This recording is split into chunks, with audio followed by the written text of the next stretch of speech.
Assalomu alaykum, hurmatli obunachilar. Bugungi sotuvga chiqqan ko'chmas mulkimiz bilan sizlarni tanishtirib o'tamiz. Bunda tandirchi tamom bo'lib, ptissaga giraverishimiz, neft bazini aylanmasini aylanib kelgan edi. 600 kvadrat hovli joy.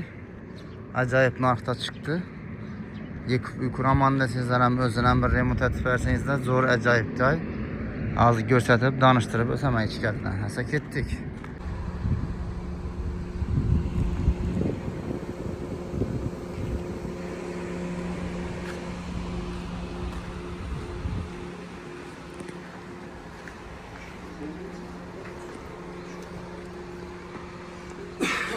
Hurmatli obunachilar, xonadonimizga ham kirib keldik.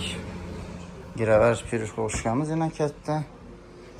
Ptissada 600 kvadrat hovli joy. Ajoyib toza havo mestala.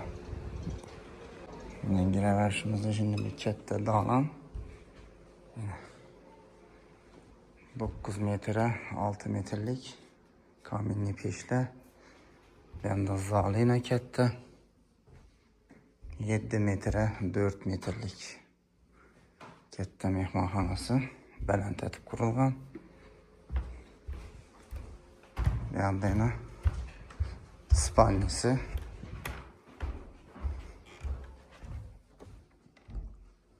Yani 6 metrlik katta spalni tushgan.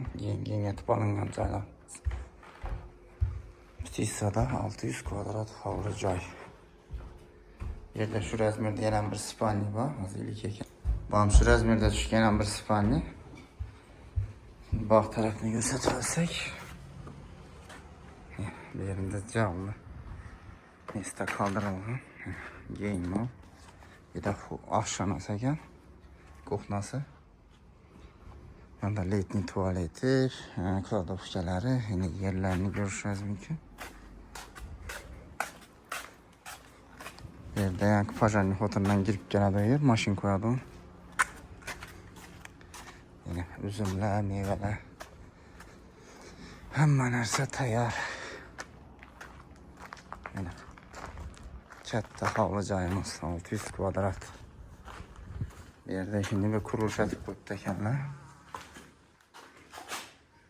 Bir xona. Yana bir katta zalina.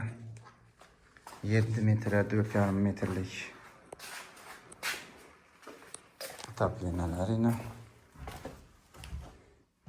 Yerden bir spalnisi, şimdi kichkina bir koridorchasi.